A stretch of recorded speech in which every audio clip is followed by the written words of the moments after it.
Hi everyone, welcome back to Be the Hope. It is Friday of the fourth week of Easter, so May 8th.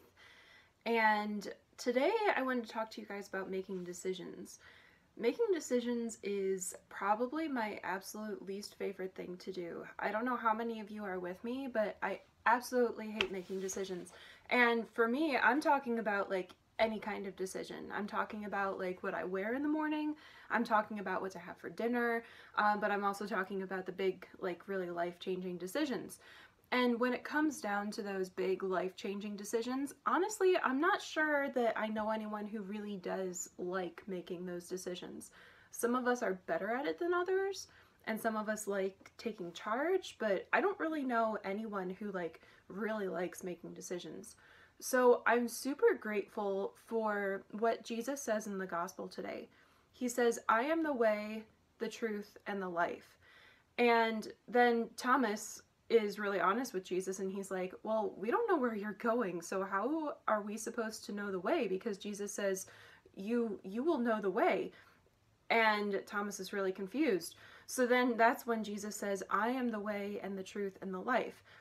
And one thing that stands out to me this time when I heard that gospel is that Jesus doesn't say, "I know the way and I'm going to teach it to you." He doesn't say, "I know the truth and I'm going to teach it to you."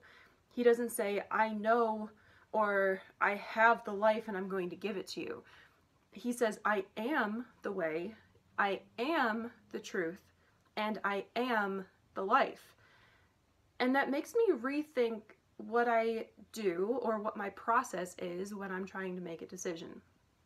Normally, when I'm trying to make a decision, the first thing I do is worry about it. The first thing I do is think about everything that could go wrong and every reason why this decision is right, but then also what's wrong with that decision, and then the other decision I could make. I think of everything that's right with that, but then also everything that could go wrong.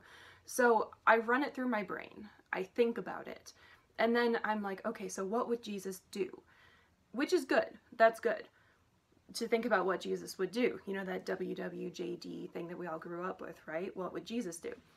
But when I heard today's gospel today, what I realized is that maybe instead of asking Jesus what to do, maybe he wants me just to get to know him. Maybe he just wants me to spend time with him to get to know his heart. And then by knowing him and by knowing his heart, I'll know the way because I know him. Maybe when I pray, I should stop asking for direct answers all the time, and instead I should just get to know him.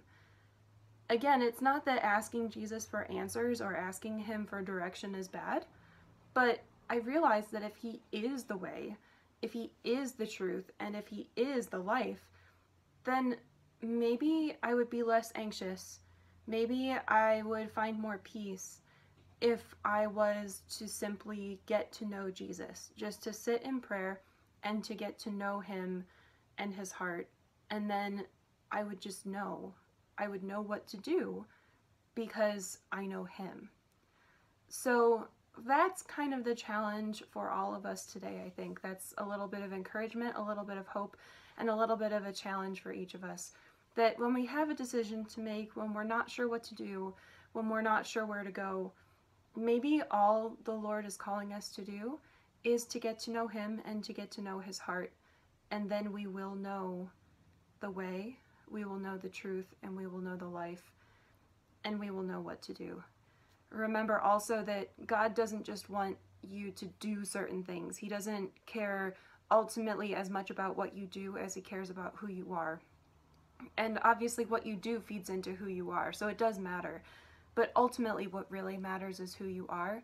And God doesn't just want things from you, he wants good things for you. So get to know his heart today, get to know him, the way, the truth, and the life, and find hope and peace and encouragement in that. God bless you, and God bless your weekend. Know that we're praying for you.